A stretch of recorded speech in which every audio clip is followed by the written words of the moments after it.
So in this video I want to talk about some strategies to enhance focus and concentration. I'll go over some just behavioral things, mental things, some herbal strategies, and maybe whatever else that comes to mind. So focus and concentration is a big thing because, I mean, if you can't focus, you can't get anything done, and you're going to feel frustrated and unfulfilled and just stuck, really. If you can't concentrate, you can't enjoy things. You might achieve things, you might create an experience for yourself that you want, but if you can't actually be present with it and enjoy it, it's pretty much worthless. So I oftentimes like to say, achievement without appreciation is worthless. Likewise, anything without attention is pretty much worthless. Because our attention pretty much just guides what we're getting out of the moment and is guiding where our focus is in the moment. So just a little bit about the philosophical foundation to lay.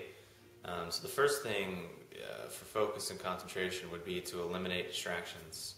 So I see a lot of people, they just, there might be, okay, I'm going to sit down and work, but they have their cell phone on, so every couple minutes they get a text, and they stop and they go do the text, and they come back and try to work. They go back and forth, or they work for a little bit, and then check their email, and they go back, and then check their email, and go back, and surf the web for a couple minutes. So first you have to eliminate all of that stuff. Turn off your cell phone, turn off email, turn off web browser, whatever, and just say, okay, for 30 minutes, for 40 minutes, for an hour, for 10 minutes, whatever it is, I'm going to sit here and I'm going to only do this. I'm only going to write for 30 minutes. I can't stop. I can't take a break. I just have to do it. Even if it totally sucks, I just have to do this for 30 minutes. And everything else can just wait. And of course, when I'm done, I can go, I can check that, it's okay. But for right now, this is all I'm going to do. So first you have to kind of prepare your mind and tell your mind that, okay, for this period of time, we're only going to do this. Because if you don't do that, if you try to force your mind to focus, it's going to think, oh, well, what about all this other stuff that we want to do? It's never going to get done, and we have to, go do this, and what if we never see this again, or what if we never check this cell phone again? It's like, you have to give your mind some definite start and end points, like, okay, from 3 to 4, we're only going to do this. So then it's like, oh, okay, well then afterwards we can do this other stuff, so we can not worry about it. So that's the first thing, and that's pretty important, just to have that mindset. Secondly would be breathing deeply. And also get into more of the physical stuff.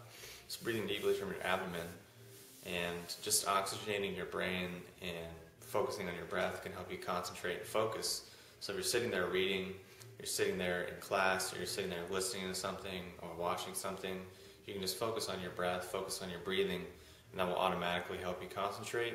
It'll help shift your brain waves from beta more into alpha. It'll help calm you down and balance out your parasympathetic and sympathetic nervous system, as well as your left and right brain hemispheres.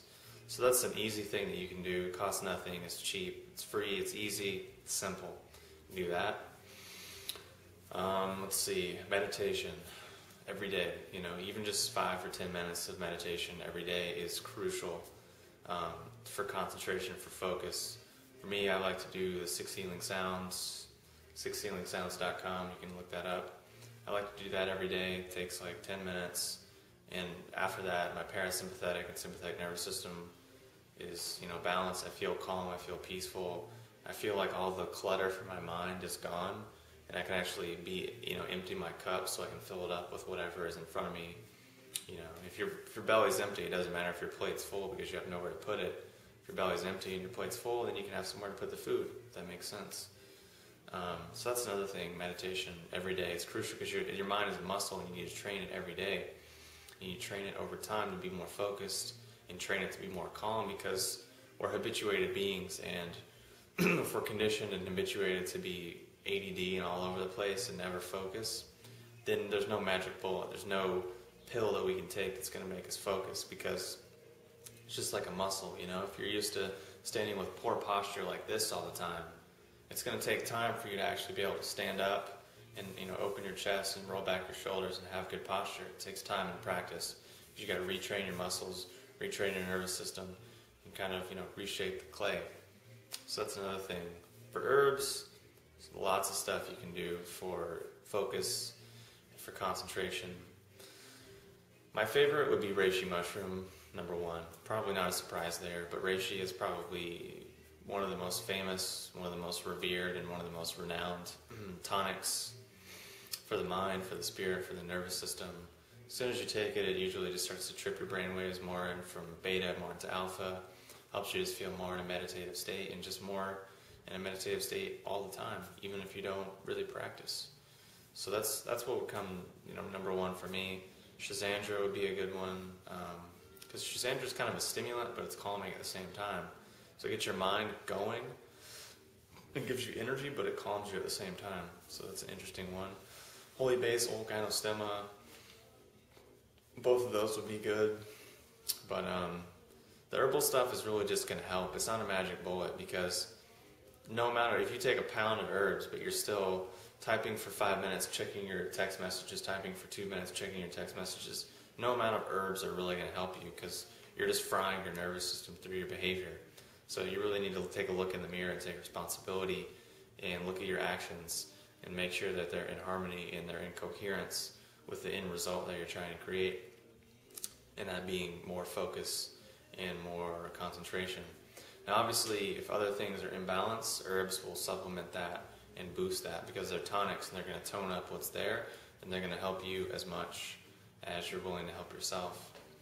Another thing that comes to mind would be inversions, yoga, tai chi, qigong, any exercise like that. Exercise in general will just help work the nervous energy out of your body so that you can actually sit and focus. So, and that's crucial for oxygenation, circulation, and all of that. Yoga inversions are really powerful too. Just anything to where your heart is, flipped upside down, or your head's upside down, and the blood is coming up to your head. That will be good to clear out any stagnation, in your neck and your trapezius, and in this whole area of your brain, and help to get oxygen and fresh blood up there. So that's a bit about focus, concentration, and these are all things that will build over time. It's not something to where you're going to just do it once and the heaven's going to open and your life's going to be totally different. That's unrealistic, and it's silly and immature to have that kind of an expectation, because it took you 20 years, 30 years, 10 years, whatever, to get to where you are now. You can't just flip that in 10 seconds, which seems to be what we expect. We expect instant results of, well, sure, I ate like shit for 20 years and treated myself like crap and was depressed and never, tried to do anything good. So now I heard about this herb and it's good, so I'm going to take it. And then, I took it, it didn't do anything, so now it sucks and it doesn't work. It's like, really? You spent 20 years and 90% of your energy going in this direction, and this herb's trying to take you in this direction, and you took it like once or twice and it didn't like fully reverse it. And it's like, are you really surprised there? I don't know. It's just something that comes to mind for me, because working with people, talking to people, and even observing myself, I tend to think these things sometimes of demanding instant results, instant gratification, when it's kind of unrealistic. So that's about 8.5 minutes. To recap, yoga, meditation, deep breathing, crucial. 6healingsounds.com, crucial. Reishi would be a really good herb. Schisandra, holy basil, ginseng, gynostemma, rhodiola, any of the adaptogens would be important. Eleuthero, it would probably be a really good one. I like reishi, I like Schisandra. I like reishi and Schisandra together because they just have a good synergy and make me feel good whenever I want to just concentrate. So yeah, that's about it. So hopefully that's been helpful. If you have any other questions or comments, post them below and I'll talk to you soon.